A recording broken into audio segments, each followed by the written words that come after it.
गुजरात से एक खबर आती है। सूरत कामरेज स्कूल में एक लड़का पढ़ता है, साथ में लड़की पढ़ती है। बहुत सारे अपने स्कूल हैं कोएड एजुकेशन। अब स्कूल में पढ़ने वाले इस लड़के को एक लड़की से प्यार हो जाता है, वो भी एक तरफा। एक तो उम्र, इतनी समझ है उसके अंदर, ये हमें सोचना चाहिए, शायद नहीं हो। लेकिन आज के इस दौर में बहुत सारी ऐसी चीज़ें हो रही हैं, सोशल मीडिया, बाकी भी चीज़ें, जिससे आपका दिमाग पता नहीं कहाँ से कहाँ पहुँच जाता है। तो इस स्कूली लड़के को एक लड़की से प्यार होती, लड़की से वो इजहार करता है, लड़की मना कर देती है, चाकू लेके पहुँच जाता है। लड़की का चाचा बीच में आता, पहले वो उसको चाकू मारता, फिर भाई को मारता है, फिर जिस लड़की से प्यार करने का दावा करता है उसको मार डालता है। इसके बाद अपने भी नस काटने की कोशिश करता है, फिर भागता है, फिर पुलिस पकड़ती है। अब इस वक्त पुलिस के कब्जे में है। उस लड़की की मौत हो गई, उसके रिश्तेदार घायल हैं। इस लड़के की खुद की अब जिंदगी बर्बाद हो गई। उम्र सलाखों के पीछे कटेंगी जितनी सज़ा मिले, लेकिन ये जो दामन पे दाग लगा है कत्ल का, ये जब तक जिएगा तब तक उसके माथे से हटेगा नहीं। उसके परिवार, मैं उस लड़के की तरफ से बात कर रहा हूँ, उसकी फैमिली पे भी क्या बीती होगी। इसे पढ़ने लिखने के लिए, एक अच्छा इंसान बनाने के लिए स्कूल भेजा, आगे चल के कॉलेज जाता, वो इस उम्र में एक कातिल बन गया, वो भी एक तरफा प्यार के चक्कर में। ये बहुत सारे हीनियस क्राइम होते हैं, बहुत सारे ऐसी जुर्म की दुनिया में मैंने आपको अलग अलग बताए भी है। ऐसी चीज़ों के बारे में जब सुनता हूँ, पढ़ता हूँ, या फिर आपको बताता हूँ, ये रिपोर्ट करता हूँ, रिपोर्टिंग करता हूँ, तो सबसे ज़्यादा तकलीफ़ होती है। इस उम्र में ऐसे मोड़ पर, ऐसे पड़ाव पर इस तरह के जुर्म बच्चों के ज़रिए फिर वो दिल को झकझोर देता है। फिर लगता है कि हमारा फ्यूचर हम लोगों का कहाँ जा रहा है। अब इसके लिए कौन जिम्मेदार है मुझे नहीं मालूम, लेकिन ये एक अफसोसनाक इंसिडेंट है। तो ये तो कहानी थी सूरत के उस कामरेज की, जो लगातार आप लोगों ने, बहुत सारे लोगों ने सोशल मीडिया पर भी देखा होगा। अब आते हैं आज की कहानी के ऊपर, और इत्तेफाक से ये कहानी भी गुजरात की है। गुजरात के खातलवाड़ा इलाका है, ये वलसाड में है, वहाँ की कहानी है। इस कहानी में एक ख़ास चीज़ है। हम लोग अक्सर, आप इतनी सारी कहानियाँ सुनते हैं, फॉरेंसिक साइंस, डीएनए, पोस्टमार्टम, सबके बारे में बात करते हैं। आमतौर पे पोस्टमार्टम रिपोर्ट आने में कितना टाइम लगता है? शुरुआती रिपोर्ट तो 24 घंटे के अंदर आ जाती है। डिटेल रिपोर्ट में चलिए 2 दिन, 3 दिन, 4 दिन, 5 दिन, 6 दिन, 7 दिन, 8 दिन।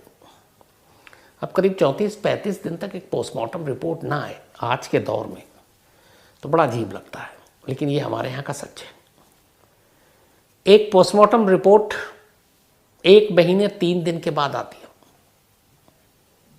30 का अगर महीना तो 33 दिन मान लीजिए आप, 31 का है तो फिर आप मान लीजिए 34 दिन।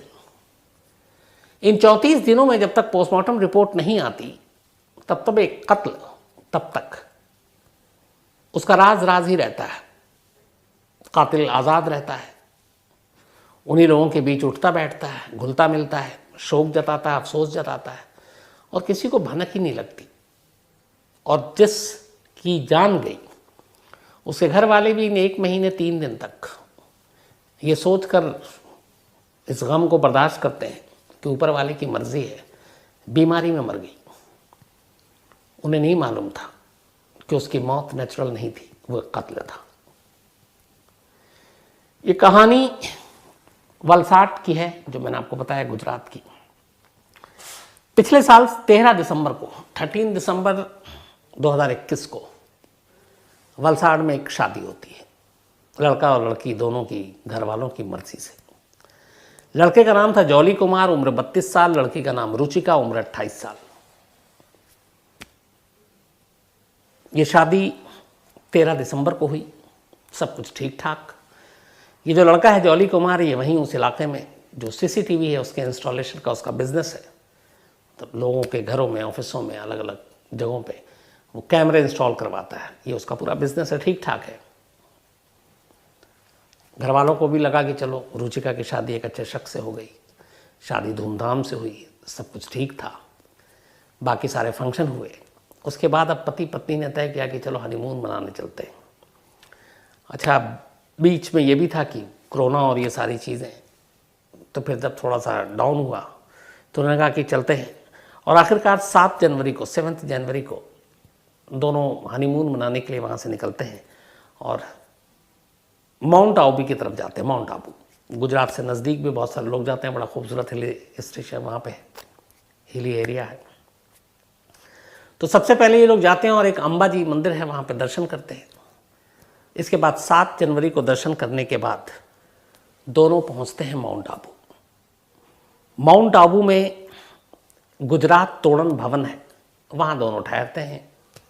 गुजराती थे और सब कुछ अब तक ठीक था। घर वालों से लगातार रुचिका की बात हो रही है, जॉली की बात हो रही है, वो भी खुश हैं, चलो बच्चे हनीमून पे गए हैं। 9 जनवरी को अचानक रुचिका की तबीयत बिगड़ जाती है। तबीयत बिगड़ते ही फ़ौरन जॉली जो है उसको लेकर सरकारी हॉस्पिटल पहुंचता है। वहीं माउंट आबू में एक सरकारी हॉस्पिटल था। वहाँ जाके बताता है कि रुचिका को कुछ वोमिटिंग हुई, उल्टियाँ हुई हैं, पेट में दर्द है। डॉक्टरों से देखते हैं, लेकिन थोड़ी देर के बाद पता चलता है कि रुचिका की मौत हो गई। रुचिका को बचाया नहीं जा सका। जॉली अपने घर वलसाड़ अपने माँ बाप को और रुचिका के घर वालों को बताता है कि रुचिका की तबीयत ख़राब हो गई। मैं भागकर हॉस्पिटल आया, लेकिन हॉस्पिटल में डॉक्टरों ने उसे डेड डिक्लेयर कर दिया है। अब ये सुनकर घर वालों के ऊपर पहाड़ टूट पड़ा।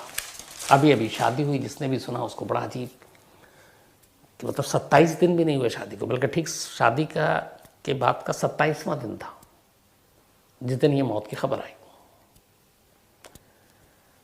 अब घर वाले भागे हुए पहुंचते हैं माउंट आबू।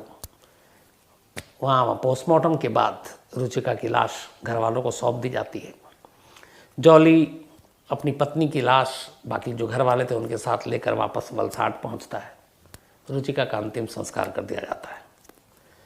अब इस दौरान में एक नई नवेली दुल्हन की इस तरीके से अचानक हनीमून पर मौत हर एक को बड़ा मतलब उनके लिए बर्दाश्त करने वाली चीज़ नहीं थी कि एक अच्छी लड़की ठीक ठाक सेहतमंद, उसकी अचानक मौत हो गई। धीरे धीरे वक्त बीतता है। जॉली को भी लोग देखकर मान रहे हैं कि अपनी बीवी की इस तरीके से मौत पर उसे बड़ा सदमा लगा है और बिल्कुल अभी नई शादी हुई बेचारे की, अभी अभी पत्नी की मौत हो गई। अगले 1 महीने 3 दिन तक सब शोक मना रहे हैं। बाकी जो रस्में थी वो पूरी हुई। जॉली भी उसी तरह शोक में, वियोग में, बीवी के जाने का अफसोस, सब कुछ ऐसे ही चल रहा है। घर वाले ने भी मान लिया। आखिर धीरे धीरे वक्त जो है वो बहुत बड़ा मरहम होता है कि चलो यही उम्र लिखी थी, रुचिका की मौत हो गई होगी। इधर रुचिका की जब हॉस्पिटल सरकारी पहुंची थी 10 जनवरी को पोस्टमार्टम हुआ था। पोस्टमार्टम के बाद डॉक्टरों ने उसकी डिटेल रिपोर्ट, जो बाकी जो उनकी अपनी इन्वेस्टिगेशन थी वो शुरू हुई। रिपोर्ट आई 1 महीने 3 दिन बाद, 2 दिन पहले।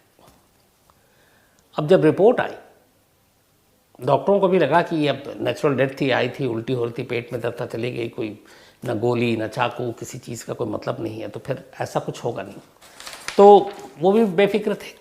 लेकिन यहीं पे सिस्टम पे भी सवाल उठता है कि 1 महीना 3 दिन के बाद आज के इस दौर में 21वीं सदी में पोस्टमार्टम रिपोर्ट आ रही है। आखिर इतना डिले क्यों, इतना वक्त क्यों लग रहा है, कोई पूछने वाला नहीं है। लेकिन जब ये पोस्टमार्टम रिपोर्ट उस सरकारी अस्पताल के डॉक्टरों के पास पहुंचती है जिन्होंने इसका पोस्टमार्टम किया, तो अचानक वो चौंक उठते हैं। पोस्टमार्टम रिपोर्ट में साफ साफ लिखा था रुचिका की मौत न बीमारी से हुई, न पेट दर्द से हुई, न उल्टी से हुई, बल्कि उसे मारा गया है। मारने का जो तरीका लिखा हुआ था और जो चीज़ें पोस्टमार्टम रिपोर्ट में बाहर आई, उन्होंने सोचा कि उससे पहले अपनी डॉक्टरी के पेशे में भी उन्होंने ऐसा नहीं देखा। रुचिका के गले से करीब मुट्ठी भर पत्ते, उसके पेट में पत्ते ये मिले, जिससे सांस लेने में प्रॉब्लम हुई। बड़ी बारीक सी एक निशान थी, एक पेड़ की टहनी जो होती है, पतली सी शाखें, उस पतली सी शाखें जिसको आप मोड़ लेते हैं कई बार, उससे चोट बहुत लगती है, बचपन में बहुत पिटा भी हूँ कई बार, उससे उसके गले के घोटने की बात कही पोस्टमार्टम रिपोर्ट, जिससे कि निशान भी ना पड़े। पोस्टमार्टम रिपोर्ट के मुताबिक रुचिका की जो मौत हुई वो ये थी कि उसके गले से लेकर, मुंह से लेकर गले तक पत्ते भरे थे उसके पेट में भी पत्ते थे, सांस नहीं ले पा रही थी उन पत्तों को, और वो पत्ते इस तरीके से थे ऐसा लगा था जैसे उसके मुंह में किसी ने ठूसा है। इसके अलावा पतली सी टहनी से उसके गले को घोटा गया था, जिसकी वजह से उसकी मौत हुई। अब जब पोस्टमार्टम रिपोर्ट में पत्तों की बात और गले घोटने की बात आई, फौरन रुचिका के घर वालों तक पोस्टमार्टम रिपोर्ट पहुंची। इसके बाद अब सवाल यह है कि कातिल कौन हो सकता है। हनीमून पे पति पत्नी गए, पति लगातार ये क्लेम कर रहा है कि मेरे सामने रुचिका ने उल्टी की, मेरे सामने उसकी तबीयत खराब हुई, तो फिर और कौन। रुचिका के माँ बाप ने अपने ही दामाद जॉली के खिलाफ पुलिस में कंप्लेंट की। चूंकि कत्ल रुचिका का माउंट आबू में हुआ, इसलिए उनकी टीम, वो लोग पहुंचे माउंट आबू, वहाँ की पुलिस में रिपोर्ट दर्ज की, और उनकी इस रिपोर्ट और पोस्टमार्टम रिपोर्ट, उनकी कंप्लेंट और पोस्टमार्टम रिपोर्ट के बाद पुलिस ने रुचिका के कत्ल का मामला दर्ज किया और जॉली को गिरफ्तार किया। अब सवाल ये था हर एक के मन में कि आखिर एक शख्स जिसकी शादी को अभी सिर्फ 27 दिन हुए हैं, अपनी ही बीवी को उसने क्यों मारा, पहला। दूसरा, ये कत्ल करने का तरीका उसके दिमाग में कहां से आया। पुलिस ने उससे पूछताछ की, जो पता चला वो ये है अभी तक, हालांकि पुलिस का कहना अभी वो पुलिस के रिमांड पे ही है, हो सकता है आने वाले दिनों में कुछ नए खुलासे हों, मैं अपडेट आपको ज़रूर दूंगा। लेकिन अब तक जो है वो ये है कि उसे ये था कि वो हनीमून पर गया है, और अगर उसकी पत्नी को कुछ होता है तो पहला शक उसी के ऊपर जाएगा। वो सोच रहा था कि कैसे करूं और क्या करूं, जो माउंट आबू पुलिस की तरफ से कहा गया। उसने सोचा कोई ऐसा तरीका अपनाया जाए जिससे कि शक ही ना हो उसके ऊपर। उसने सोचा ऐसा क्या तरीका हो सकता है, तो कोई बीमारी, अब वो पेट दर्द या फिर उल्टी ये कैसे हो सकती है। तो उसे लगा कि अगर गला घोटूंगा तो शायद, पता है गले घोटने से मौत हुई है, उंगलियों के निशान आएंगे। उसने उसके मुंह में पत्ते ठूंसे। उसे ये लगा कि इन पत्तों का राज बाहर नहीं आएगा, और पत्ते शायद जब हम खाना खाते हैं हजम हो जाता, पत्ते भी हजम हो जाएंगे।